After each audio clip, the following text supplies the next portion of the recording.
Ya baik pemirsa Agama Lama TV, kembali lagi di Selamat Pagi Maluku Utara, dan masih spesial dengan Bang Onim ya, saudara kita dari Palestina ya, Bang.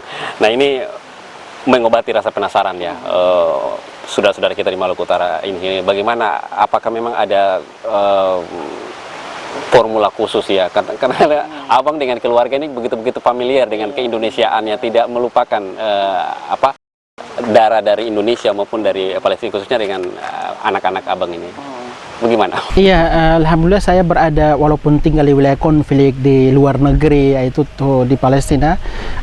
Alhamdulillah dalam keluarga saya itu saya selalu memperkenalkan budaya Indonesia. Salah satunya filin, kemarin kita juga ajarkan bahas tarian Maluku Utara itu apa yang perempuan, Mbak Sisi Kak?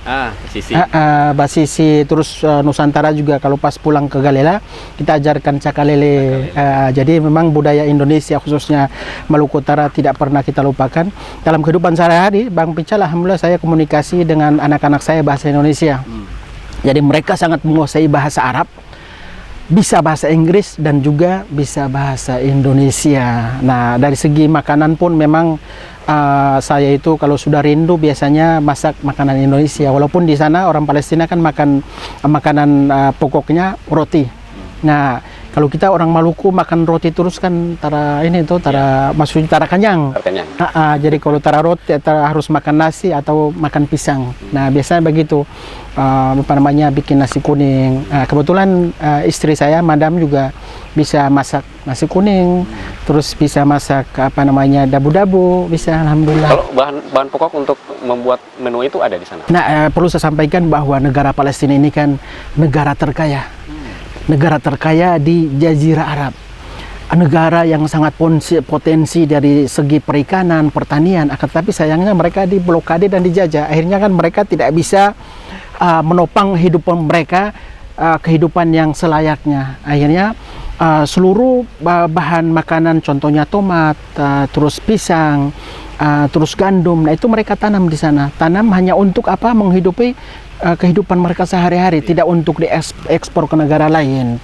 Jadi memang kalau untuk makanan makanan sehari-hari, yaitu dari para pertanian yang kita beli dari para petani Palestina, khususnya di wilayah Gaza. Gandumnya bisa kita olah menjadi roti.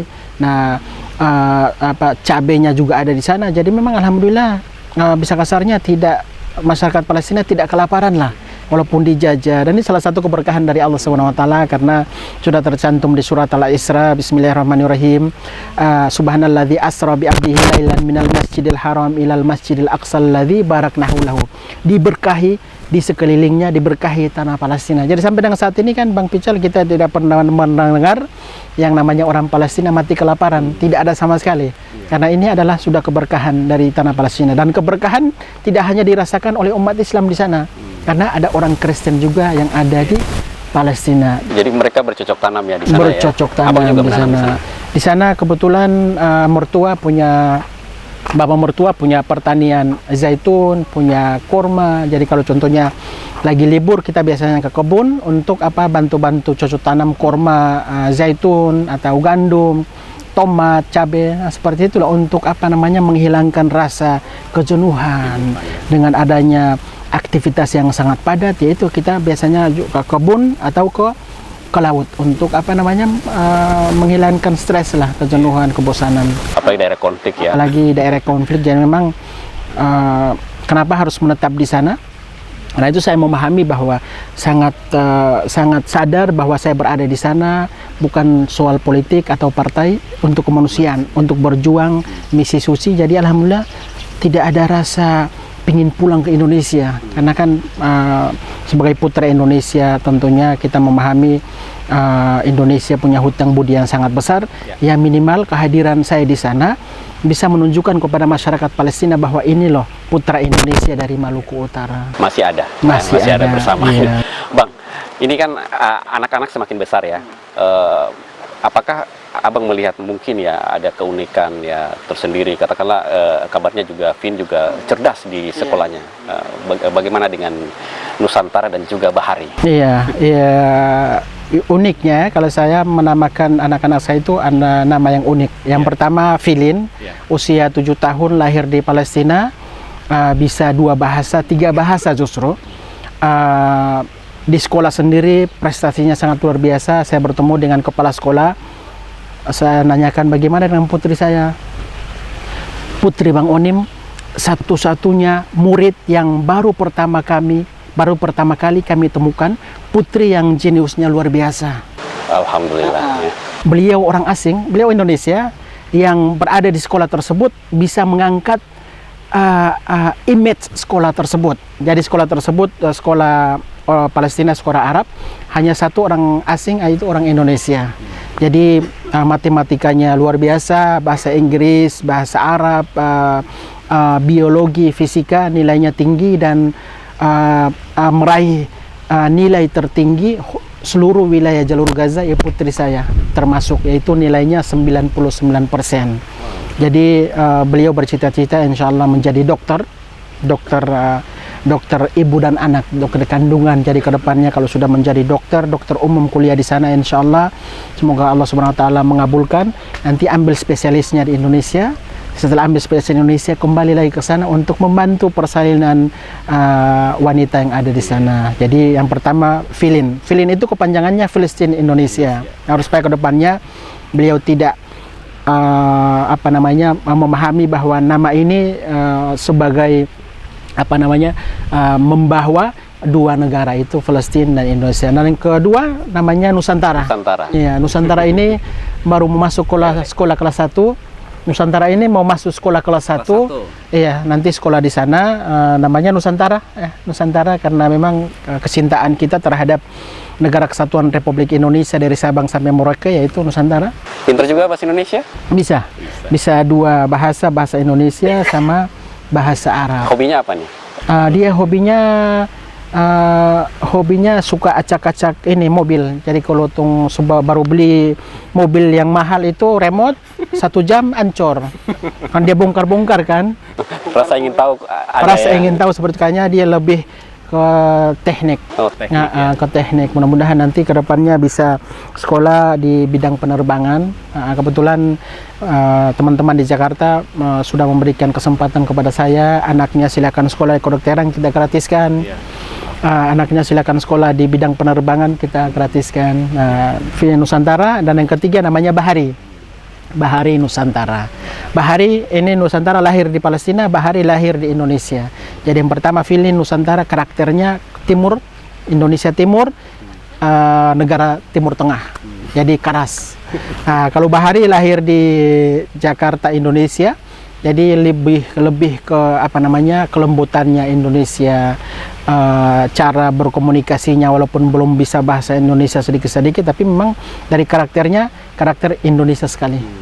Karakter Indonesia karena lahirnya di Indonesia. Jadi 3 anak, semuanya tinggal di sana, hanya istri orang Palestina, kami orang Indonesia, warga negara Indonesia yang alhamdulillah menetap di sana. Iya. Baik. Nah, ini kelihatan bahwa kedatangan anak-anak ini kan juga sangat familiar ya dengan nuansa Indonesia maupun Maluku Utara ini. Nah, di sini Abang juga kelihatan memberikan mereka bermain seluas-luasnya. Itu yang memang tidak didapatkan di sana itu.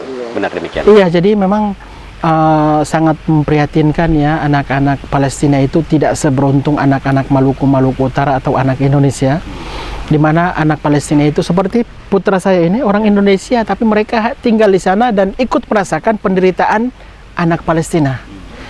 Seperti yang kita lihat tadi, mereka berenang, tidak ada kolam yang bisa mereka berenang di sana.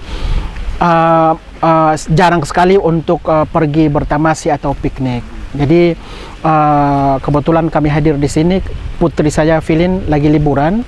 Nah, kesempatan liburan ini kami manfaatkan untuk berlibur ke Indonesia dan pulang kampung ke Maluku. Iya, jadi alhamdulillah mereka sangat bahagia, senang berada di Indonesia, bebas, tidak mendengar yang namanya dentuman bom, tidak mendengar yang namanya sirine mobil ambulans, tidak melihat yang namanya kematian orang anak-anak di sana, tidak mendengar yang nama pesawat jet F-16 yang berkeliaran di atas langit, itu tidak ada sama sekali. Jadi kita perlu bersyukur kita perlu bersyukur Indonesia sudah merdeka. Marilah kita menjaga keutuhan Negara Kesatuan Republik Indonesia. Karena apa? Kita orang daerah, kita orang Indonesia punya kewajiban yang sangat besar untuk menjaga perdamaian dan persatuan di negara kita. Jangan sampai karena kita terprovokasi akhirnya kita juga ikut-ikutan kan, seperti itu. Jadi memang saya tinggal di Palestina yang terjadi peperangan, akan tetapi saya berharap kepada teman-teman lembaga di Indonesia, marilah kita menyampaikan persoalan Palestina itu persoalan di bidang kemanusiaan saja, tidak usah ikut campur atau bahasa kasarnya politik praktis di negara orang. Itu kan kita orang Indonesia, ngapain kita ikut-ikutan terlibat dalam politik praktis di negara Palestina. Jadi marilah kita datang ke sana khusus untuk memberikan dukungan kemanusiaan, memberikan bantuan sosial, itu sudah cukup. Untuk membuktikan kepada masyarakat Indonesia bahwa Indonesia, yang perlu sampaikan bahwa satu-satunya negara yang rutin, yang selalu, yang setia memberikan dukungan solidaritas kepada Palestina bukan negara lain, Indonesia. Karena apa? Kehadiran Putra Maluku itulah selalu mengabarkan kepada masyarakat Palestina bahwa saya hadir di sini atas nama Indonesia. Bantuan makanan ini dari masyarakat Indonesia. Kita mengadakan hari ulang tahun kemerdekaan Republik Indonesia. Semoga ke depannya Palestina bisa merdeka seperti Indonesia. Iya, itu cita-cita ya. Baik, kita break dulu Bang ya. Ini juga kita akan, saya coba ingin menggali ya aktivitas kemanusiaan Abang sendiri ya. Kabarnya juga mendirikan sebuah lembaga juga yang sudah 3 tahun. Apa saja kegiatan-kegiatannya, kita akan jawab di segmen berikutnya. Baik pemirsa Gamala TV, jangan beranjak dulu dari layar kaca Anda. Selamat pagi Maluku Utara di pagi ini. Masih spesial dengan Bang Onim, akan kami lanjutkan setelah jeda komersial berikut ini. Tetaplah bersama kami.